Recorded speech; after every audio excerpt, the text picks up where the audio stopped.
energizing your soul through the inspired Word of God. This is your daily devotional reading.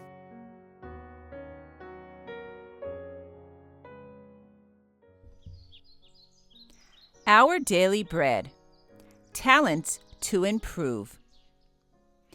I gave my life for thee, more than thy tongue can tell, of bitterest agony,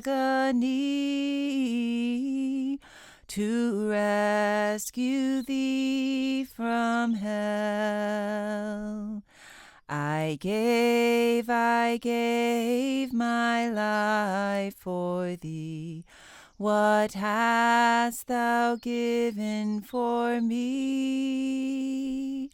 I gave my life for thee. What hast thou given for me? Talents to improve. And every one that hath forsaken houses, or brethren, or sisters, or father, or mother, or wife, or children, or lands, for my name's sake, shall receive an hundredfold, and shall inherit everlasting life. Matthew chapter 19, verse 29. Many church members are idle, thus losing precious opportunities for doing good. In this, they are grievously sinning against God, who gave his only begotten Son to a life of humiliation, self-denial, and self-sacrifice, and a shameful death, that they might not perish, but have everlasting life. There is need that every one should do what he can. The Master calleth for you. You are his servant to do his will. Pray much in your closet, that you may have divine enlightenment, clear spiritual eyesight, to discern the work the Lord has left for you to do, for he has given to every man his work. All who have faith in Jesus will put on Christ and work after his example, improving not only their time, but feeling the worth of the pence, the shillings, and the dollars that come into their hands.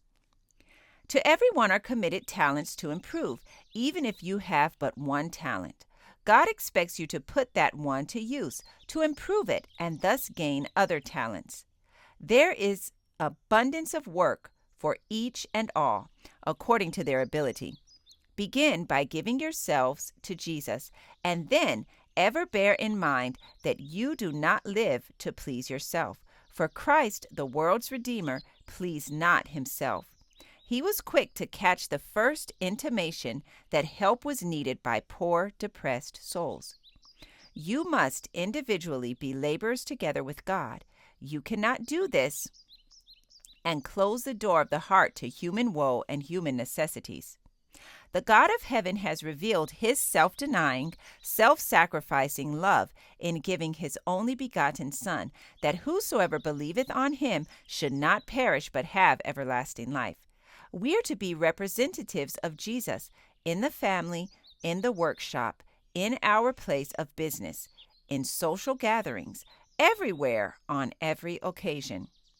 How shall we do this? By ever keeping the way of the Lord, by subordinating our will, our mind, our soul, our body, our entrusted capital to him. He has purchased us with his own blood, and we are required to cooperate with him in the working out of the great plan of redemption. Said Christ, "Whosoever will come after me, let him deny himself and take up his cross and follow me." Jesus does not require of man any real sacrifice, for whatever we are asked to surrender is only that which we are better off without. We are only letting go the lesser, the more worthless, for the greater, the more valuable. Every earthly, temporal consideration must be subordinate to the higher, but abundant blessings are promised to sincere faith and obedience. Every one that hath forsaken houses, or brethren, or sisters, or father, or mother, or wife, or children, or lands, for my name's sake, shall receive 100-fold and shall inherit everlasting life. Young men, do not think that because you are not preachers, you have nothing to do in saving the souls for whom Christ has given his own precious life. Whatever may be your business, whatever your ability, however high your station, the words of Christ are addressed to you. Without me ye can do nothing. When you feel no burden to win souls to Christ, you are not cooperating with him in doing the work which he requires of you. You are not connected with Jesus. Solemn thought. The day of trust is now, in this life. There is not a member of the church, but has some trust committed to him for which he is responsible. God's whole family are either workers or idlers in his vineyard. If one cannot trade upon pounds, he can upon pence. To every man is given his work, and God will excuse none. He requires returns corresponding to the gifts bestowed, and the fidelity of every soul is tested by the way he uses his Lord's goods. This passage was taken from the Review and Herald, August 11th, 1891. Our Daily Bread, February 27th.